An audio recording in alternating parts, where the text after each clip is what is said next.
Tu veux du solide? Alors écoute bien, prends ton tabouret, assieds-toi et puis il faut noter. Parce que je vais te donner, t'enseigner même, hein, et puis te donner une preuve irréfutable tirée de ton propre livre Sahih al-Bukhari. Dans la vie, soyons sincères et puis honnêtes. Bon, la preuve claire, dans Sahih al-Bukhari, hadith numéro 2010. Dans ce hadith, Omar sort un soir pendant Ramadan. Il voit les gens prier chacun de leur côté. Et qu'est-ce qu'il fait? Il dit, Omar dit, c'est lui, hein, si je les rassemblais tous derrière un seul récitant, ce serait mieux. Toi, tu connais que ton prophète Mohammed, hein, tu es fort. Et puis il les réunit derrière Ubay ibn Ka'b. Et puis il dit, Ni'matil bid'atu hadihi. Quelle excellente, quelle excellente innovation que voilà. Tu entends, mais tu fais semblant, en fait, je ne sais pas.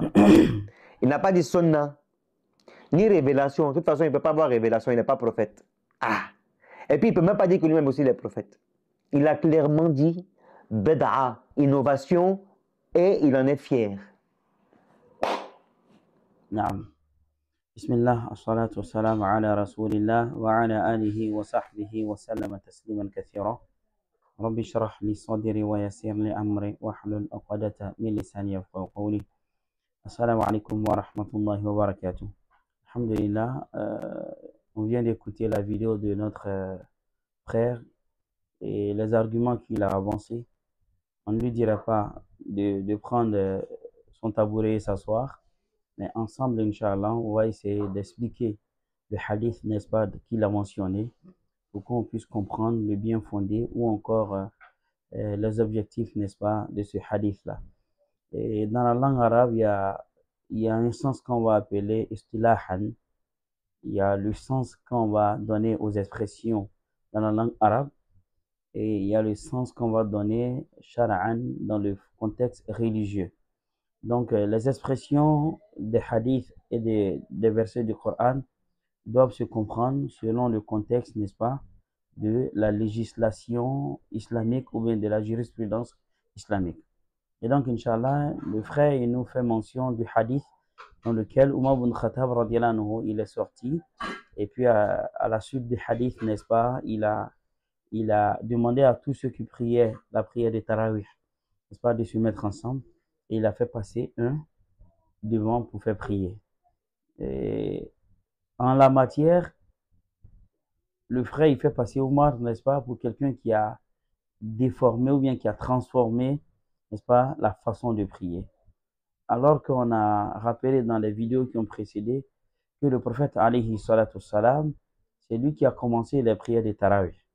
Et quand il a commencé les prières de Tarawih, et les premières nuits, n'est-ce pas, quelques compagnons ont commencé à venir prier derrière le prophète alayhi salatu salam.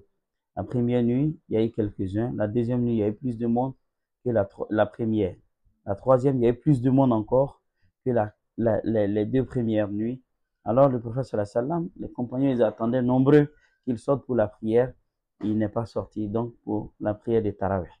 Et après, quand on lui a dit, pourquoi on t'a attendu longtemps, tu n'es pas sorti, on ne sait pas ce qui s'est passé. Il dit, je crains qu'en accomplissant régulièrement cette prière-là, avec vous, je crains qu'Allah ne la rende obligatoire.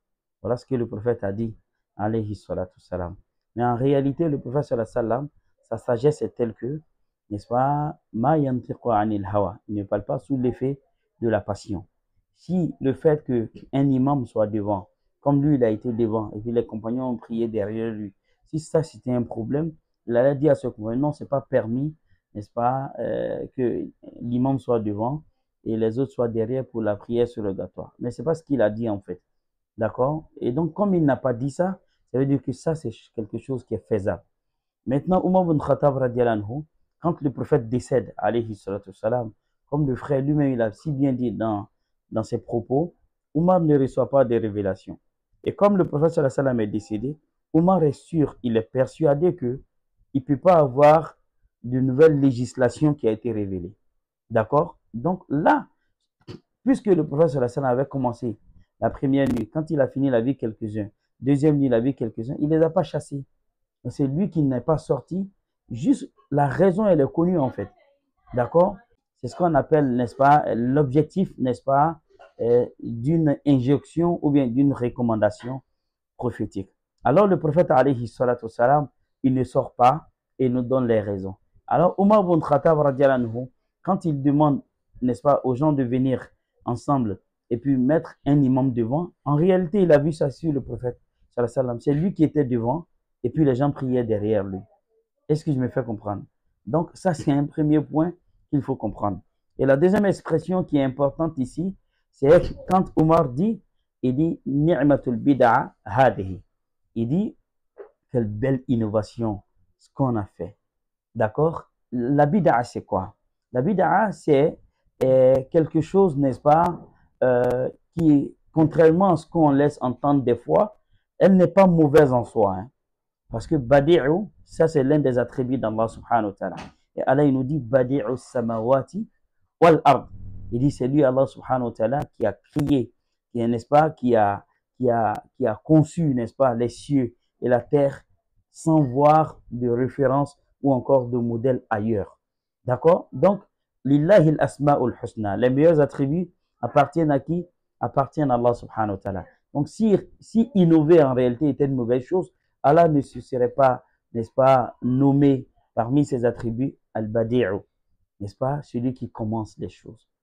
D'accord? Donc, ce n'est pas mauvais en soi. Cela va encore plus loin, on va renchérir pour dire que la bid'a même, hein, ou bien l'expression, le hadith dans lequel le prophète nous a dit, ça on a dit dans d'autres hadiths, il dit kullu bid'atin dalala. D'accord? Il dit toutes les innovations sont un égarement. Donc, ce n'est pas le tout intégral, mais c'est plutôt le tout relatif. Et donc, on nous dit, hein, les savants nous expliquent, hein, pour dire que il y a ce qu'on va appeler al-bid'atul hasana ou bid'atul sayyi'a. Il y a la bonne innovation et il y a la mauvaise innovation. Et ça, c'est les livres de jurisprudence, n'est-ce pas, qui nous décortiquent cela en fait. Donc, ce qu'on veut éviter à la communauté, c'est de faire qu'on nous donne les choses de façon bâclée sans les décortiquer en fait. Parce qu'en réalité, quand on veut faire passer un grand compagnon du prophète sallallahu alayhi wa sallam, comme Omar ibn Khattab, comme Abu Bakr Siddiq, comme Osman ibn Affan, et au maître, n'est-ce pas, maître de côté, Ali ibn Abi Talib. C'est pourquoi quand le frère il fait ses vidéos, il dit Imam Ali. Imam Ali. C'est-à-dire que pour eux, dans leur compréhension, Ali a plus de valeur, n'est-ce pas? Ali a une place qui est particulière comparativement à Abu Bakr, comparativement à Omar, comparativement à Osman ibn Affan, radiyallahu anhum. Et si on le dit et qu'on accepte cette idée, c'est dire en réalité que le prophète sallallahu alayhi wa sallam a été entouré des personnes qui sont des traîtres. Et c'est ces expressions que ceux-là, ils utilisent en fait. Et c'est là qu'ils veulent en venir. D'accord? Ils veulent nous faire comprendre que les compagnons du prophète sallallahu alayhi wa sallam ont trahi le prophète. Pourtant, si tu dis que les compagnons ont trahi le prophète, tu es en train de nous dire que le prophète sallallahu alayhi wa sallam n'a pas su choisir, n'est-ce pas, de bons compagnons. C'est ce que tu veux dire en réalité. Pourtant, le prophète sallallahu alayhi wa sallam, de son vivant, Allah lui a révélé la liste de tous les hypocrites. Les hypocrites, c'était des gens qui, ce qu'ils laissent apparaître, ils ont d'autres stratégies qu'ils ont cachées en fait. C'est ça l'hypocrisie.